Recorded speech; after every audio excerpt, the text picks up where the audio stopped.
see a diagram like this, I don't want you to be afraid. I want you to be excited. I want you to be relieved, because simple answers may emerge. We're discovering in nature that simplicity often lies on the other side of complexity. So for any problem, the more you can zoom out and embrace complexity, the better chance you have of zooming in on the simple details that matter most.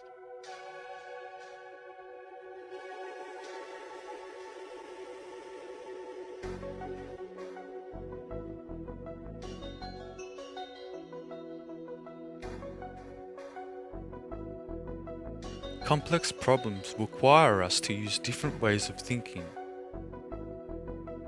such as design thinking, which alternates between convergent and divergent processes. In doing so, we also apply frameworks and models, such as the Cynefin model and the Meadows leverage model. These are just a couple of many different frameworks used in complexity theory. But what do they all have in common? They focus on the relationships which exist between the many interconnected elements in a system.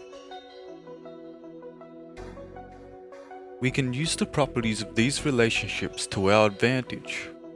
Because these relationships exist, we can find our way to, perhaps, an infinite amount of solutions.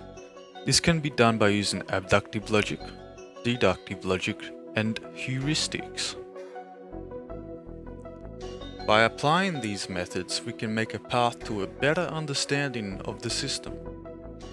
The elements within a complex system are organized by their relationships so that they serve a collective function. The elements continuously interact with each other, feeding back into the individual subunit. Often the outcome of the entire system combined is entirely different to the individual actions of the subunit, or in other words, spontaneous order and emergence. The diagram as shown visualizes the relations between the aspects we have spoken about. The subunit on the left, which is itself comprised of smaller elements, also resembles the convergent-divergent thinking diagram. On the right, the elements form a system, while simultaneously representing how we apply design thinking processes to understand complexity.